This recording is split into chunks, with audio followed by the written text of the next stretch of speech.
मेरा हो मन स्वदेशी, मेरा हो तन स्वदेशी, मर जाऊं तो भी मेरा होवे कफन स्वदेशी।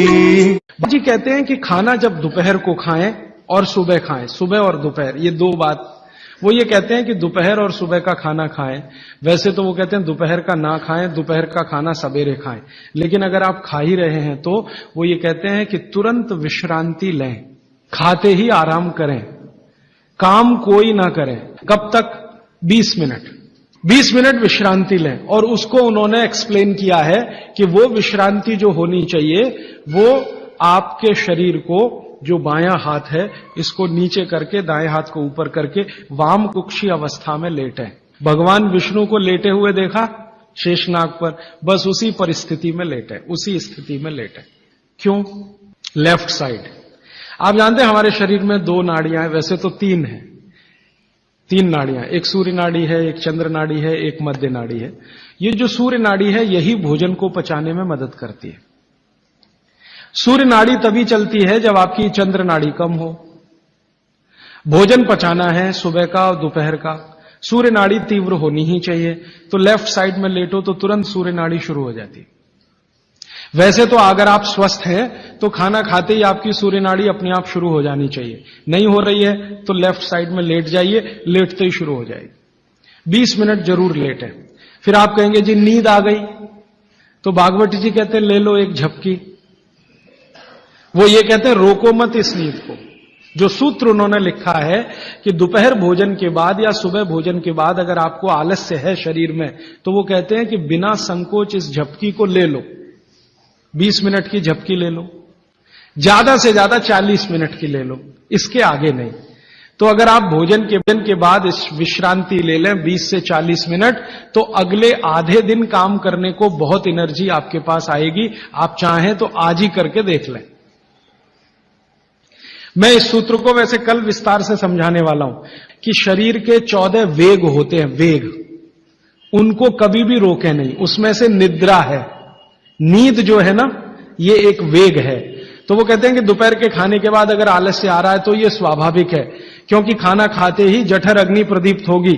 अग्नि प्रदीप्त होने के लिए मैंने आपसे कल समझाया था ना, ब्लड की जरूरत पड़ेगी।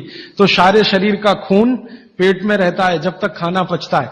तो बाकी अंगों को खून की कमी है तो प्रेशर बढ़ेगा, तो ब्रेन को प्रेशर आता है, तो ब्रेन रिलैक्स होना चाहता है, इसलिए भोजन के बाद आपको सुस्ती आएगी ही। ये प्रकृति का नियम है। तो आप ले लेना उस नींद को, छोड़ते क्यों हैं? बहुत कीमती है, लोगों को मिलती नहीं, लोगों को मिलती नहीं। गोलियां खाते हैं फिर भी नहीं आती। मैं आपको और एक छोटी सी जानकारी बताऊं कि भागवत जी के इस सूत्र पर यूरोप और अमेरिका में बहुत रिसर्च हो रही है आजकल। और ब्राजील और मैक्सिको और ऑस्ट्रेलिया, तीनों देश की सरकारें 2008 में कानून बनाने जा रही हैं कि हर एक कर्मचारी को लंच के बाद झपकी लेने के लिए ब्रेक देना कंपलसरी है। तो उन्होंने ये महसूस किया है कि जिन कर्मचारियों को दोपहर खाने के बाद वो झपकी लेने की छूट दे रहे हैं, उनकी काम करने की एफिशिएंसी 3 गुना बढ़ गई है। तो आप भी महसूस कर सकते हैं। और माताओं बहनों को तो विशेष विनती है, क्योंकि आपका घर का काम भी कुछ कम नहीं है।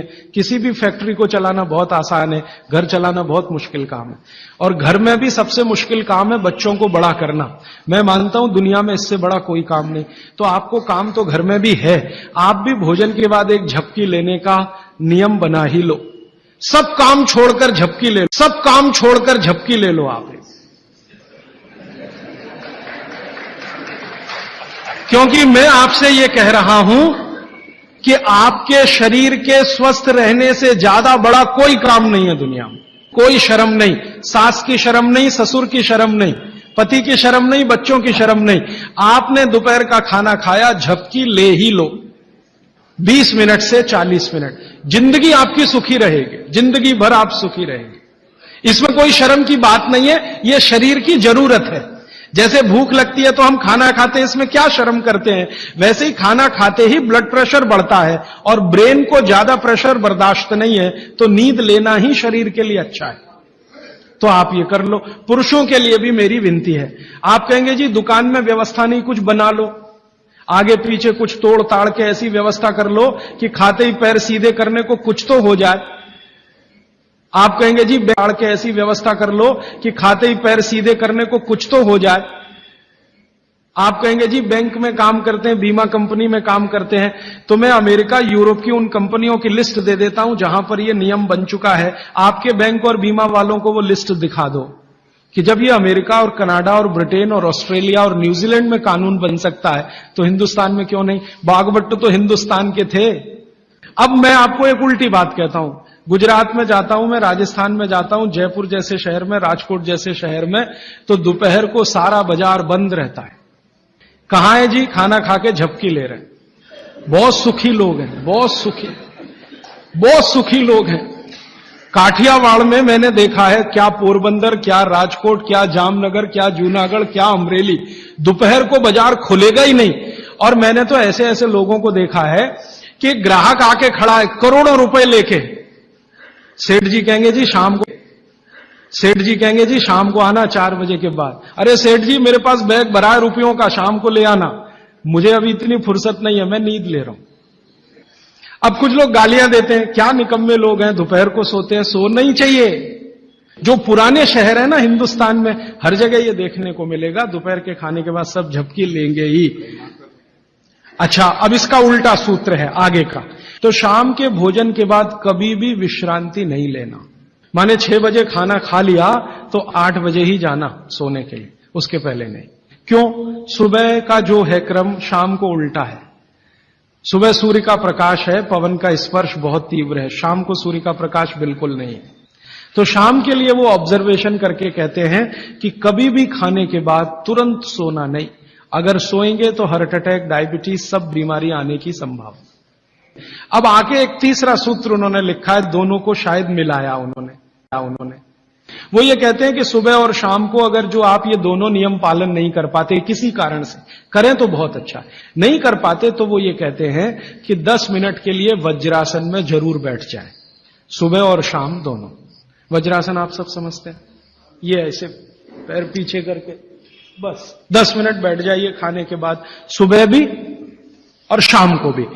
और प्राणायाम और योग में महर्षि पतंजलि ने कहा है कि भोजन के बाद जो किया जाने वाला आसन है वो ये एक ही है, बाकी कोई आसन आप नहीं कर सकते। महर्षि पतंजलि बागभट्ट के बाद के हैं।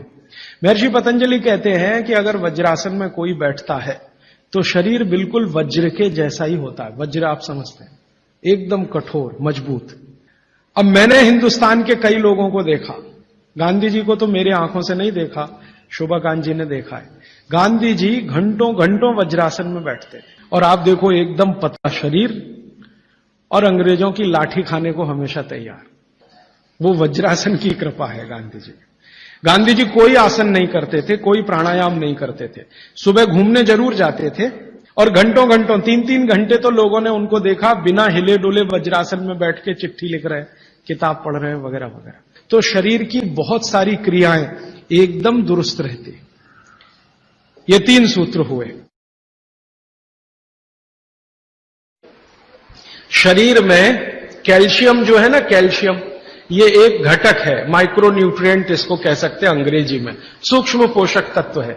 ये कैल्शियम के बारे में जो गंभीर बात है आज के विज्ञान के हिसाब से जो मैं कहना चाहता हूं, भागवत जी ने तो 3500 साल पहले कह दिया, आज का विज्ञान उसको प्रूव कर रहा है, कंफर्म कर रहा है। वो ये कि कैल्शियम की कमी अगर शरीर को है तो आपको 20 नहीं 85 बीमारियां आएंगी। कैल्शियम की कमी अगर है शरीर को तो 85 बीमारियां आएंगी।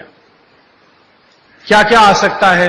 हर तरह का दर्द आपको होगा, हर तरह का, मांसपेशियों का दर्द, हड्डियों का दर्द, सब तरह का। हड्डियों की जितनी विकृतियां हैं वो सब कैल्शियम की कमी से आएंगे। हड्डियों के जितने रोग हैं वो सब कैल्शियम की कमी से आएंगे। फिर वो कहते हैं कि रक्त के बहुत सारे रोग कैल्शियम की कमी से आते हैं, रक्त के रोग, खून की बीमारी। फिर वो कहते हैं कि बहुत सारे कफ के रोग कैल्शियम की कमी से आते हैं। तो कैल्शियम कम नहीं होने देना चाहिए। जो विज्ञान आज का कहता है, आधुनिक विज्ञान ये कहता है कि कैल्शियम वो माइक्रो न्यूट्रिएंट है, वो सूक्ष्म पोषक तत्व है जिसके शरीर में रहने पर ही दूसरे सूक्ष्म पोषक तत्व उपयोगी होते हैं। ये 12-15 साल का रिसर्च है। एक वाक्य में मैंने खत्म कर दिया।